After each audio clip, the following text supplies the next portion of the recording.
Friends नमस्कार जय जगन्नाथ आमर आउ एक पुणी नुआ मिनी ब्लॉग को पुणी थे स्वागत। सो फ्रेंड्स आज दहन आमर पलैले सका गाँव को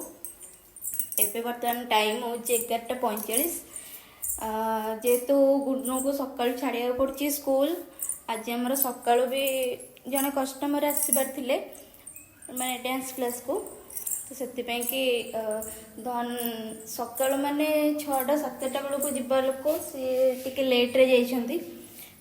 गला बेलू 9:30 होगला से कहते कि आसबे कि न आसबे किंतु मु कहली कि नहीं मोर आज चिल्ली कोबी करार अच्छी तो कहते आसबे मैंने आसला बेलू लेट हो बोते मे बी 3टा 3:30 हो तो से मोर एपटे चिल्ली कोबी मैरिनेशन करके पलि पुओ को आने पुओ को लेकिन आसिक आई घरे छाड़ी सी तार रहा से माने सी दिन सारा ही सेठी रही जाए माने तार खाइबा पीवा गाधेबा शोइबा सब सेठी बाकी राति 9टा मैक्सिमम 9टा है माने चल घर को आउ सेठी रही तो से सी किंतु चिल्ली कोबी खाएनी चिल्ली कोबीटा केवल मोर धन को आउ टिके अधिका कराई कहीं पिंकी आशा थिला पिंकी मत बहुत थर कहला कि चिल्ली कोबी करके देबू इवन काली भी कही से आज चिल्ली कोबी करुच्ची कर सारिकी मुझे सका माने टिफिन ही करनी एकादरे भात डाली चिल्ली कोबी खाई देकी पलैबी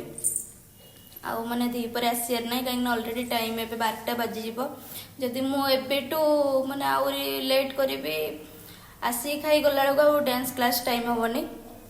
से खाई केतर पलैबी तो चलतु एपटे तेल भी गरम हो गला छाणीबा तो टिके अधिक अच्छी टाइम भी लगे